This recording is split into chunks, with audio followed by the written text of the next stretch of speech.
नमस्कार, फाइटर समाचार में आपका स्वागत है। पेश आज 6 मार्च सुबह 6 बजे राजस्थान की खास खबरें। सीकर पुलिस को बड़ी सफलता हाथ लगी है। सीकर पुलिस ने गुजरात में धुलेरा सिटी प्रोजेक्ट के नाम से ठगी करने वाले नेक्सा एवरग्रीन कंपनी से जुड़े 4 आरोपियों को गिरफ्तार किया है। आरोपी पिछले कई दिनों से कई राज्यों में फरारी काट रहे थे। पुलिस ने आरोपियों को गुजरात महाराष्ट्र बॉर्डर के टोल नाके पर घेर कर पकड़ा है, जिनके कब्जे से पुलिस को एक कार और करीब 10 लाख रुपए की नकदी मिली है। फिलहाल पुलिस आरोपियों से पूछताछ में जुटी है। सीकर एसपी करण शर्मा ने बताया कि 1 फरवरी को दिलीप सिंह निवासी उदयलाल की ढाणी ने 21 लोगों सहित रिपोर्ट दर्ज करवाई कि रणवीर बिजारणिया, सुभाष बिजारणिया, उपेंद्र बिजारणिया, सुधीश मील, बनवारी महरिया, अमरचंद ढाका, बिरबल तेतरवाल, गोपाल दुधवाल सहित अन्य लोगों ने गुजरात के अहमदाबाद में धुलेरा स्मार्ट सिटी प्रोजेक्ट में प्रॉपर्टी खरीदकर बिजनेस करवाने और 14 महीने में इन्वेस्टमेंट के रुपए डबल होने का झांसा देकर करीब 2.5 करोड़ रुपए ऐंठ लिए। सीकर एसपी करण शर्मा ने बताया कि आरोपी जिले में करीब 20,000 लोगों से करीब 10,000 करोड़ की ठगी कर चुके हैं। आरोपी चैन सिस्टम के जरिए लोगों को जोड़ते थे। कई लोगों को इन्होंने प्रॉफिट भी दिया। जब निवेशक ज्यादा बढ़ने लगे, इसके बाद आरोपी फरार हो गए। अवैध संबंधों को लेकर 4 लोगों ने ईंट और पत्थरों से सिर कुचलकर दलित युवक का मर्डर कर दिया। एक आरोपी की पत्नी से मृतक का प्रेम प्रसंग था, जिसके बाद आरोपी ने अपने 3 साथियों के साथ मिलकर वारदात को अंजाम दिया। मामले में पुलिस ने सभी आरोपियों को गिरफ्तार कर लिया है। पुलिस ने डॉग स्क्वाड की मदद से सभी आरोपियों की पहचान की। मामला झालावाड़ जिले के सुनील के हडमतिया गांव का है। एसपी ऋचा तोमर ने बताया कि हडमतिया हिंदू सिंह गांव निवासी दुर्गेश मजदूरी करता था और रात करीब 8 बजे थ्रेसर मशीन वालों को रोटी देने के लिए गया था। इसके बाद दुर्गेश घर वापस नहीं लौटा। सुबह 7:30 बजे मंदिर के खंडरनुमा पुराना स्कूल भवन के परिसर में शव पड़े होने की सूचना पुलिस को मिली। पुलिस ने मामले में कार्रवाई करते हुए 4 आरोपियों 22 वर्षीय अर्जुन पुत्र तूफान लुहार रायमल, 21 वर्षीय बलवंत सिंह पुत्र उमेद सिंह राजपूत, 25 वर्षीय दुर्गेश सिंह पुत्र चौन सिंह राजपूत और 25 वर्षीय प्रेम सिंह पुत्र पर्वत सिंह राजपूत निवासी हनोतिया को गिरफ्तार किया है। सुनील थाना अधिकारी रमेश चंद्र मीना ने बताया कि मृतक दुर्गेश मेघवाल के आरोपी 22 वर्षीय अर्जुन पुत्र तूफान लुहार निवासी हनोतिया रायमल की पत्नी से करीब 3 महीने से प्रेम प्रसंग चल रहा था। अर्जुन लोहार प्लानिंग कर अपने दोस्तों बलवंत सिंह, दुर्गेश सिंह और प्रेम सिंह के साथ मिलकर गांव के ही स्कूल के पुराने भवन में दुर्गेश मेघवाल को लेकर पहुंचा, जहां आरोपियों ने युवक को शराब पिलाकर ईंट और पत्थर से वार कर उसका मर्डर कर दिया। हरियाणा के फतेहाबाद के डीएसपी चंद्रपाल को टक्कर मारकर भागी वैगनआर कार पुलिस ने बरामद कर ली है। एक्सीडेंट के बाद ड्राइवर कार छोड़कर फरार हो गया। यह कार साबरवास क्षेत्र से बरामद हुई। पुलिस ने कार जब्त कर ली। उसका नंबर राजस्थान का है। पुलिस रजिस्ट्रेशन नंबर की डिटेल निकलवाकर आरोपी को पकड़ने की तैयारी में है। पुलिस ने जब कार की बरामद किया तो उसका अगला हिस्सा टूटा हुआ था। कार का फ्रंट शीशा भी टूट चुका है। ऐसे में स्पष्ट है कि कार काफी तेज गति से चलाई जा रही थी, जिसने साइकिल पर जा रहे डीएसपी चंद्रपाल को जोर की टक्कर मारी, जिससे उनकी मौके पर ही मौत हो गई। हनुमानगढ़ जिले में सोशल मीडिया पर दोस्ती करके शादी करने और घर से सोना समेत नकदी ले जाने का मामला सामने आया है। पीड़ित ने महिला और उसके साथियों पर जान से मारने की धमकी देने का भी आरोप लगाया है।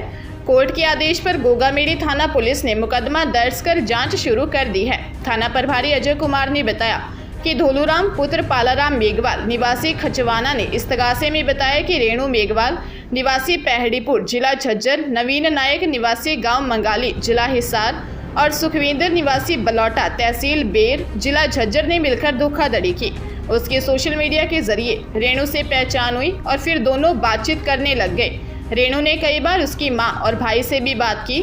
फिर एक दिन उसने कहा कि मैं आपसे शादी कर लूंगी। 1 अगस्त 2022 को रेणु ने उससे भादरा कोर्ट में 100 रुपये के स्टाम्प पर शादी कर ली।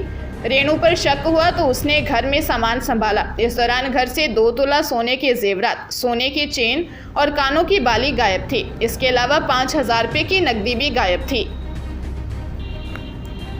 घर के आंगन में चाचा भतीजे काम कर रहे थे। इस दौरान दोनों पर बिजली गिर गई। आसपास के लोग व परिजन गंभीर घायल होने पर दोनों को आनन फानन में सिंधरी प्राइवेट हॉस्पिटल लेकर पहुंचे। वहां डॉक्टरों ने दोनों को मृत घोषित कर दिया।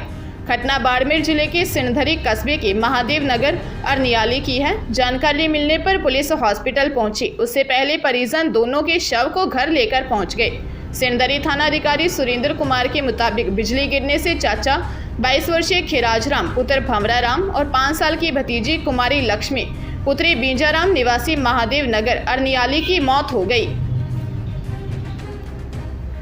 झुंझुनू में रिटायर्ड सुरक्षा कर्मी ने देर रात लाठी से पीटकर अपनी पत्नी की हत्या कर दी। वारदात के बाद आरोपी फरार हो गया।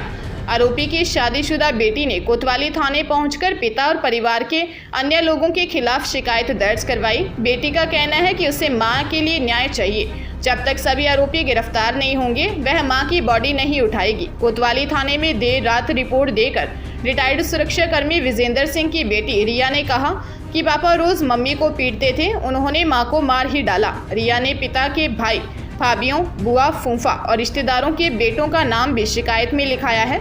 उसका कहना है कि वे लोग पापा को भड़काते थे। जयपुर के विद्याधर नगर स्टेडियम में जाट महाकुंभ हुआ। महाकुंभ में जाट समाज से जुड़े सभी पार्टी के नेता शामिल हुए। विधानसभा चुनाव से पहले राजस्थान में जातिगत जनगणना और ओबीसी का आरक्षण 21 से बढ़ाकर 27% करने की मांग अब सियासी मुद्दा बन गया है। जातिगत गणना और ओबीसी आरक्षण को लेकर जयपुर के विद्याधर नगर स्टेडियम में जाट महाकुंभ में सभी पार्टियों के नेता जुटे। यह कांग्रेस प्रदेश अध्यक्ष ने समाज के नेताओं को नसीहत देते हुए कहा कि 2 बातों का ध्यान रखें। एक तो किसी भी दूसरे समाज के खिलाफ एक भी गलत शब्द नहीं निकलना चाहिए। यह प्रण लेकर हमें यहाँ से जाना पड़ेगा। दूसरा, अगर हम किसी की मदद कर रहे हैं तो चुपचाप करें। हमारे समाज में यह कमी है कि हल्ला करते हैं कि हम मदद करेंगे, तब तक दुश्मन सक्रिय हो जाता है और हमारे समाज के व्यक्ति की मदद नहीं हो पाती है। उन्होंने कहा कि मैं जिस हैसियत में हूँ, मेरी पार्टी के नेता और मेरी पार्टी की विचारधारा से ऊपर उठकर भी मैं पहले समाज का हूँ। सिरोही की मंडार पुलिस ने नाकाबंदी के दौरान एक कार से हवाला के 3 करोड़ रुपए जब्त किए हैं। पुलिस ने कार सवार 2 लोगों को डिटेन किया है और उनसे पूछताछ की जा रही है। दोनों आरोपियों ने प्रारंभिक पूछताछ में बताया कि यह रुपए गुजरात में किसी को देने थे, जिसको बारे में उनको जानकारी बाद में मोबाइल पर मिलने वाली थी। थानाधिकारी भंवरलाल ने बताया कि वरिष्ठ अधिकारियों के निर्देश पर गुजरात बॉर्डर पर नाकाबंदी की गई थी। इस दौरान रेवदर की तरफ से आ रही एक कार को रोककर पूछताछ की गई तो कार में सवार 2 लोग घबरा गए। पूछताछ में उन्होंने अपना नाम नीलेश पुत्र अमृतपाल पटेल और सुरेंद्र भाई पुत्र माधवलाल पटेल निवासी महसाणा बताया।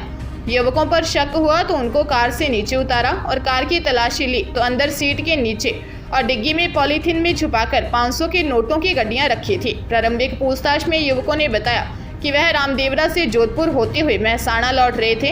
इस दौरान इन्होंने जोधपुर से हवाला के रुपए लिए थे। डीएसपी घनश्याम वर्मा ने बताया कि नाकाबंदी में कार से 3 करोड़ रुपए बरामद किए हैं। नोट गिनने वाली मशीन से नोटों की गिनती करने में 3 घंटे लगे। आरोपियों से प्रारंभिक पूछताछ के बाद दोनों को अलग अलग बैठाकर पूछताछ की जा रही है।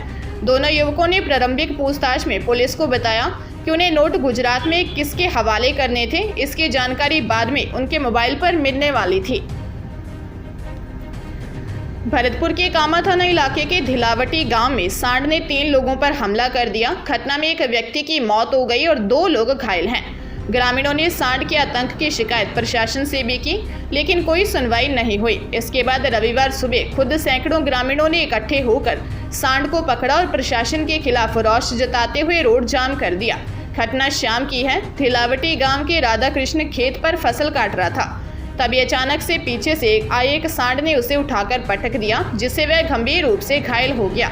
राधा कृष्ण को तुरंत अस्पताल लेकर जाया गया। गंभीर हालत होने के कारण उसे जयपुर रेफर कर दिया गया, जहां उन्होंने इलाज के दौरान दम तोड़ दिया।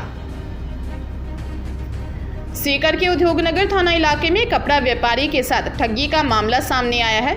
दुकान में काम करने वाले नौकर ने ही अपने साथी के साथ मिलकर दुकान मालिक को सस्ते कपड़े दिलवाने के नाम पर 3 लाख रुपए ऐंठ लिए और अब फरार हो गया। फिलहाल पुलिस ने मामला दर्ज कर जांच शुरू कर दी है। सीकर के गुंगारा गांव निवासी रौनक ने उद्योगनगर थाने में रिपोर्ट देकर बताया कि उसकी पिपराली बाईपास पर कपड़े की दुकान है, जिसमें उत्तर प्रदेश निवासी हसीब खान नौकरी करता था। हसीब ने सस्ते दामों में कपड़े मंगवाने का झांसा देकर रौनक से 1.4 लाख रुपए, बलारा निवासी नदीम को फ़ोन पे 98,000 रुपये, नजेश खान 10,000 रुपये खालिद अंसारी को दिलवा दिए। इसके अलावा करीब 90,000 रुपये हसीब ने लिए। रुपए लेने के बाद हसीब ने काफ़ी समय तक तो रौनक को झांसे में रखा।